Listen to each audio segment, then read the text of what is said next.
Hello everyone. चलिए आज के क्लास में देखते हैं एनसीईआरटी क्लास 11 जो स्ट्रेट लाइन था इसका एक्सरसाइज 10.1 का क्वेश्चन नंबर जो है आपके सामने आज है 11। आपके सामने क्वेश्चन है the slope of A line is double of the slope of another line.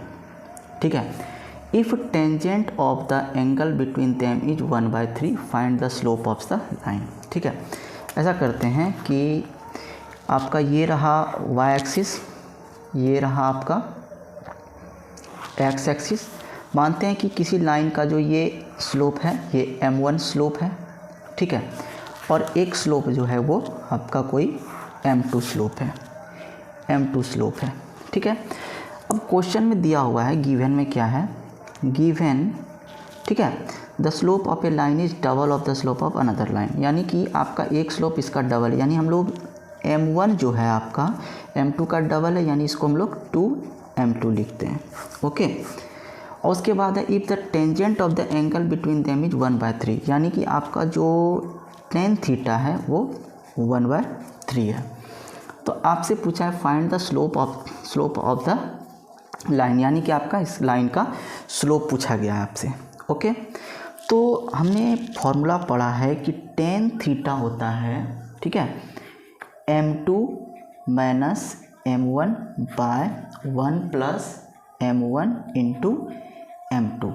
Okay, तो सबसे पहला काम हम क्या करते हैं, क्योंकि आपका यहाँ पर m1 तो चलिए एक स्लोप है, लेकिन ये दूसरा स्लोप जो m2 है, ठीक है, इसका ये डबल है, तो हम फॉर्मूला पर इसी को बैठाते हैं। tan थीटा यानी कि आपके पास जो है वो है आपका 1/3। ठीक है, वो है आपका 1/3, तो m2 माइनस m1। ओके, तो m2 माइनस m1, तो m2 जो है इसको हम लोग m2 ही पुट करते हैं। ठीक है, और ये यहाँ पर जो कि m1 जो है 2m2 है, ठीक ना, m1 आपका क्या है 2m2 है, यानी कि m2 का डबल है, तो m2 माइनस m1, तो यहाँ मैंने लिखा m2 माइनस m1। ठीक है, और ये जो अब m1 है वो m2 का डबल है, यानी क्या हो जाएगा आपका 2m2। m1 कितना है 2m2 है, ध्यान से देखिए m1 कितना है 2m2 है, बाय 1 प्लस, फिर यहाँ पर m1 कितना होगा 2m2 होगा। ठीक है, और इंटू m2 हो जाएगा। यहाँ तक बात समझ में आई।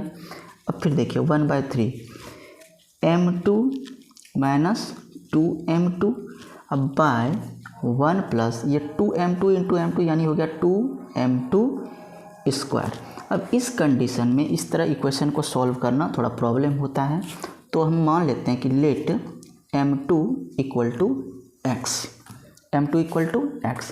तब देखिए कैसे सॉल्व करेंगे, हम लोग लिखेंगे 1/3 इक्वल टू m2 को हमने क्या माना x माना, तो यहाँ लिखेंगे x माइनस 2m2 यानी 2x by 1 plus 2x square.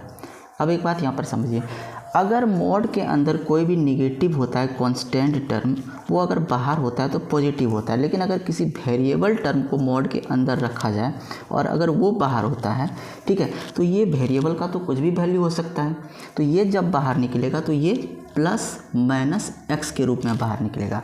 Constant के केस में निगेटिव ऑलवेज पॉजिटिव होता है, लेकिन वेरिएबल के केस में जब वेरिएबल मोड से बाहर होता है तो ये प्लस माइनस के रूप में निकलता है, यानी कि 1/3 जो है इक्वल टू ये हो जाएगा प्लस माइनस। ओके, जब ये मोड से बाहर इसको निकालेंगे तो हो जाएगा plus minus x minus 2x by 1 plus 2x square. अब आप ध्यान से देखिए, हम इसको सॉल्व कर सकते हैं क्रॉस मल्टीप्लिकेशन से।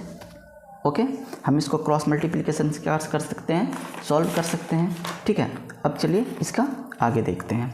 ठीक है, अब समझिए इसको, अगर यहाँ पर, ठीक है, हम अगर इसको क्रॉस मल्टीप्लिकेशन से सॉल्व करें तो हम लोग लिखेंगे 1, ठीक है, ये हो गया आपके सामने 1 plus 2x square equal to 3 into x minus 2x। ठीक है, तो यहाँ से होगा 1 plus 2x square equal to 3x minus 6x। ठीक है, 3 into x 3x minus 6x, यानी 1 plus 2x square equal to हो जाएगा माइनस 3x। ओके, तो अब ये अब ये हो जाएगा 1 + 2x² और ये माइनस उधर हो जाएगा तो हो जाएगा 3x। तो ये एक क्वाड्रेटिक इक्वेशन बना। कब बना? जब हमने यहाँ पर इसका जो है पॉजिटिव साइन लिया था। बट अगर नेगेटिव साइन लेंगे तब एक और इक्वेशन हमारे सामने क्रिएट होगा।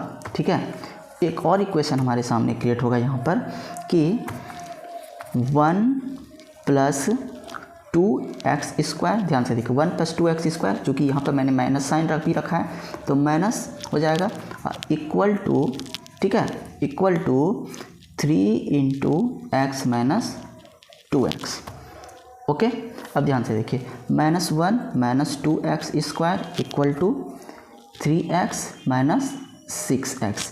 तो -1 - 2x², ओके, इक्वल टू हो जाएगा -3x। ओके, अब देखिए अगर माइनस को फिर से कॉमन लेते हैं यहाँ पर तो 1 + 2x² इक्वल टू -3x होगा।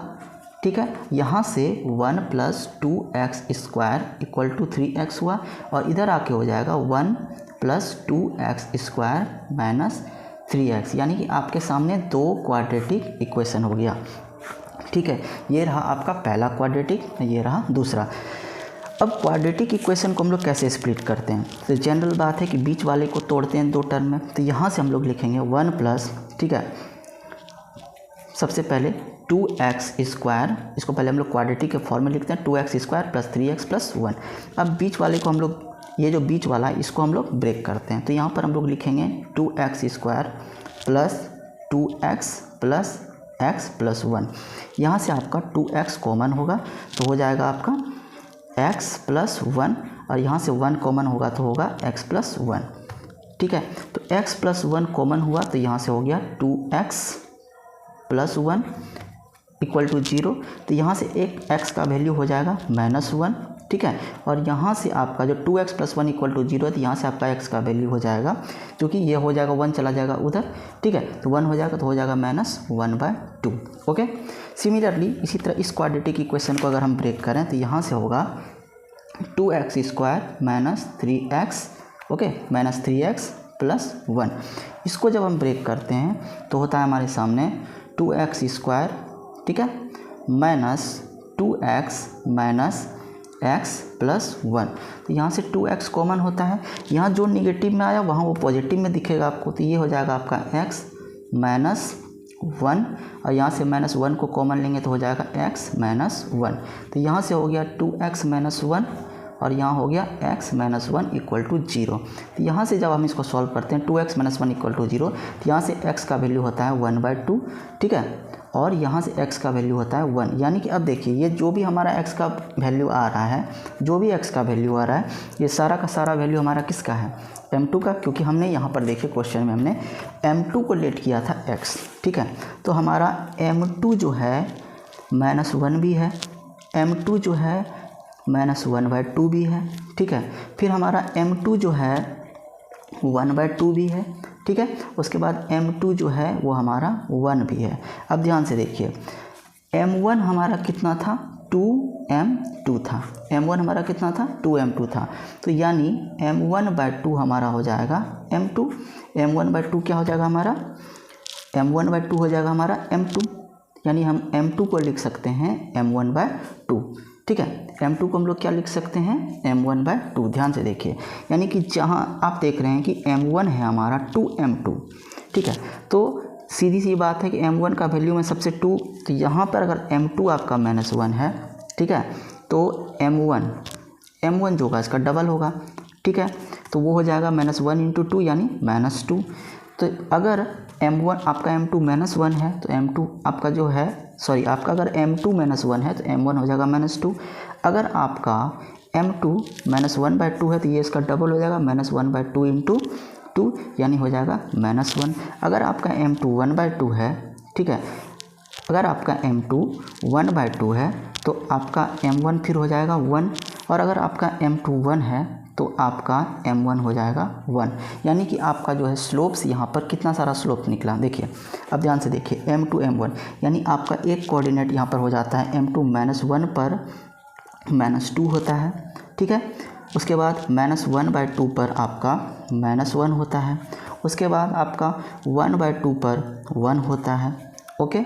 और उसके बाद जो लास्ट में आपको दिख रहा है m2 = 1, यहाँ पर आपका 1 पर, ठीक है।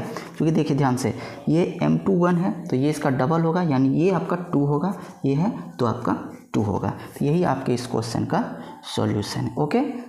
तो ये था आपका ये क्वेश्चन, ठीक है। यहाँ पर आपको स्लोप पूछा गया, find the slopes of the line. तो हमने यहाँ पे आपका स्लोप बताया कि m1 m2 m1 m2। यहाँ पर हमने सीरियल वाइज m2 को बताया कि यहाँ पर m2 की 4 पॉसिबिलिटी थी, तो m1 की भी 4, क्योंकि m2 का डबल है m1, तो यहाँ -1 है तो -2 होगा, यहाँ -1/2 है तो यहाँ आपका, ठीक है, -1 होगा, यहाँ 1/2 है तो यहाँ 1 होगा, और यहाँ 1 है तो यहाँ आपका 2 होगा, ओके।